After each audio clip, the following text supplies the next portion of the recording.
Hey everybody, today on Henry's HowTos, I'm going to show you how to make Turkish delight, also known as Lokum. Let's get straight into it. Alright guys, so just into a pot on a low heat, I'm going to start by adding in 5 cups of white sugar. And to this we're just going to add 1 cup of cold water. And basically we just want to slowly bring this up to the boil. Now we don't want to crystallize this, so don't go stirring it. All we're going to do is get a pastry brush, just a wet one, and you just want to brush the sides like that. This will stop it from sticking to the sides. Now what I've also got here is just a temperature probe. Because we are dealing with candy, we need precise temperature. So basically we just want to bring this up to the soft ball stage. This is roughly around 118 degrees Celsius. Once you see the sides start to go dry again, just give it another brush. So you just want to do this every couple of minutes.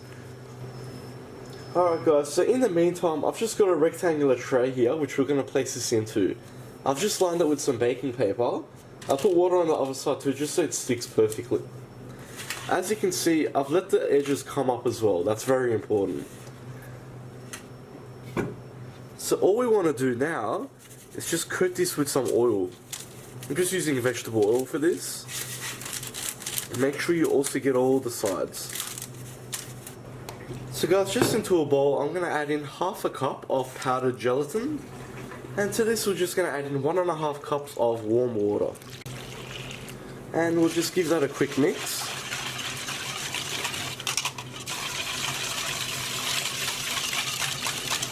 We'll also add in a couple of drops of red food coloring.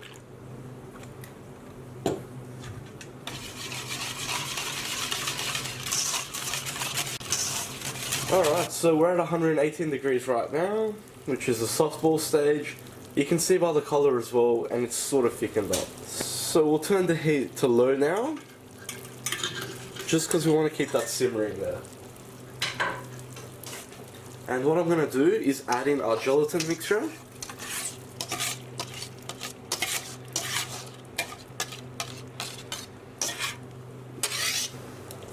And I'm also going to add in 1 cup of corn flour. And just using a whisk, we just want to stir this all together.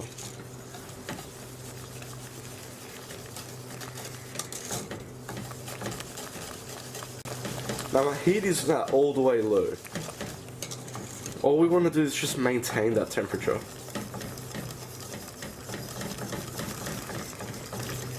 What we're going to do now is add in about 2 to 3 tablespoons of rose water.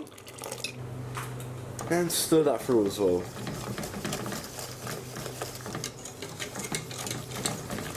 Now we just want to let this simmer on the low heat for around 5 minutes. So what we're going to do now is just use a spoon and try and get rid of as much of this foam as we possibly can.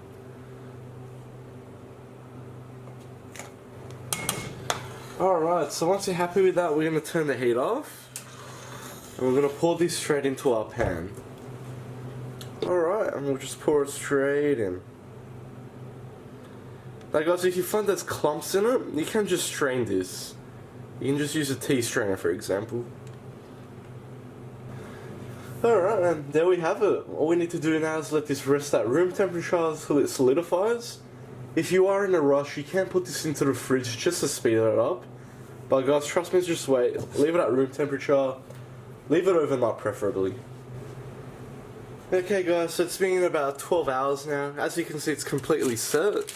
It's just like a thick jelly and holds its shape, which is what we want. Now here I've just got a chopping board. I've put some icing sugar on it. And just over here I've got a bowl with some icing sugar. Now the trick is guys to lift this out, and it shouldn't break apart. And just place it over the icing sugar on the board. I'm going to take off the baking paper. And we want to be very liberal with the icing sugar. It's just like making bread. You always want to have extra flour on hand, just to prevent this from sticking. So all that's left to do now is to cut this.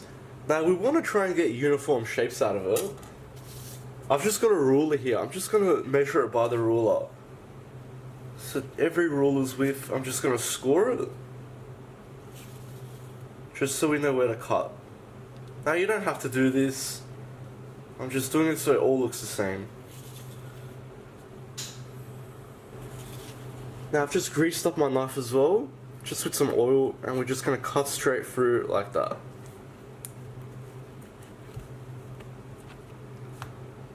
And there we have it. So we just want to keep on cutting all of them, and then we'll go this way to make cubes. Alright, so they've all been cut that one way. Now we'll cut them this way. So score it again first.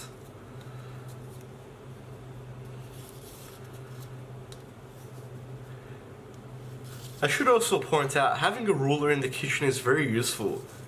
This one here I use for baking everything. So for example, when I'm making baklava, this is what I use to make sure they all come out the same size. If you're doing cookies, checking the width. There's a lot of things you can do.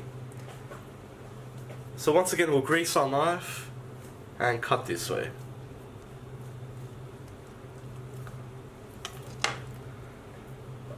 So that's just an example there.